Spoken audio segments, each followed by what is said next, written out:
Well, hello once again, Toon Squad. This is one we haven't done in a long time. As I'm recording this, it's about 8 o'clock at night on Monday, September the 16th, 2024.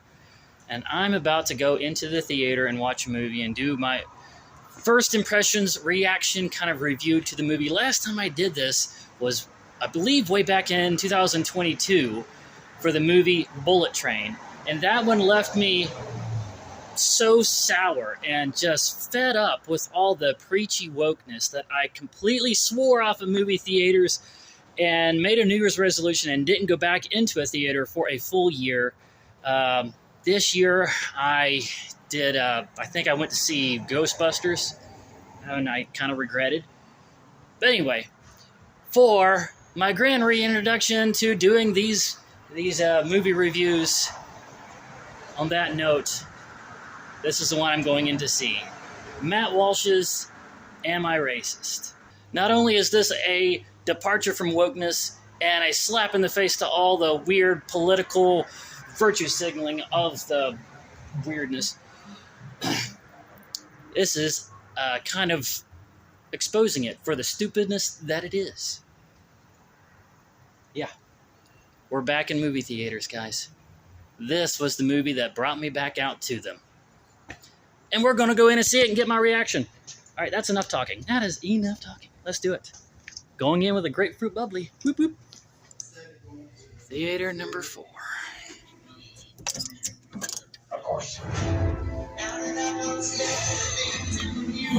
Well, I didn't get my immediate reaction as I was walking out of the theater like I normally do, because this one turned out to be kind of a slow burn thinking movie, and I wanted some time to mull it over on my drive back to the camper. So, now that I've had some time to think about it, first off, it turned out to be a lot funnier than I expected it to be. I mean, by leaps and bounds. I was pretty much laughing throughout the entire movie, and it really did feel good to finally laugh in the theaters again. I mean, after how all this new wave of hypersensitive politically correctness has kind of sucked all of the life out of modern comedies, it really did feel good to laugh in the theaters again. It was textbook model deadpan humor throughout the entire thing. And it wasn't the Borat-style mockumentary where they bait people into saying crazy stuff. It really was just taking a bunch of these overeducated DEI experts, anti-racist activists, and just sitting them down and calmly saying, please explain this to me in simple terms. And then just listening to it. And the comedy ensued pretty much. And yeah, Matt Walsh was just good at these types of interviews and really seeming very earnest and wanting to understand what their point of view was. And and another thing too is that after all of the teasers and trailers, you probably feel like you've probably already seen it all, because big chunks of the movie have already been put out there. But even if you have seen all the trailers and teasers, trust me when I say the best parts you still haven't seen. They really did save the best parts for the movie. So there's still plenty of reason to go watch it. And trust me when I say the funniest part happens near the end that has never been seen on any of the trailers or teasers, and never spoiled as far as I know in any interviews either. So plenty of good reason to see the movie. Another thing that was surprising. Okay, so after the first act, and I don't think I'm spoiling too much by saying this, but after the first act, when Matt goes through his little training course and he gets his official DI expert card in the mail saying he's certified DI expert, and he's like walking down this little thoroughfare in a city, with all these people walking by, just happy and showing it off like a kid with a new toy. I have official DI expert here. I'm here to help if you need anything. And everybody's just like, okay, sounds good. And that scene, he comes across these 3 kids, and I say kids, they look like they were either high school age or just out of high school, probably Zoomers.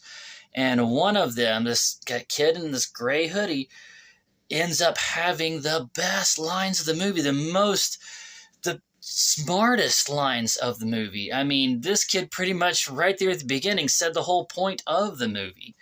And it was a Zoomer. That surprised me a little bit. I mean, these Zoomers turning out are very culturally aware, a little smarter than we're giving them credit for. So I'm going to say that. You're going to have to see the movie to see that part, but that part really surprised me. The whole point of the movie is not real in your face or preachy either. It's really kind of subtle. You have to pay attention. Like, one of the things they did was every time they would start a new interview, they would have a little green bar show up in the bottom of the screen that had the amount they had to pay to this expert to get the interview. And it was always accompanied with the little green dollar signs and the cha-ching sound effect. And the whole reason for including that was not, even really said out loud. You just had to pay attention to figure it out. So there you go. It's a movie that you really have to pay attention to and think about. And I would definitely recommend going and seeing it. And if you ever have wondered that, am I racist? This movie will help to answer that question. And there is enlightening that will happen by watching this movie. So go see it. And that's all I'm going to say for this one. Look forward to seeing you in the next one.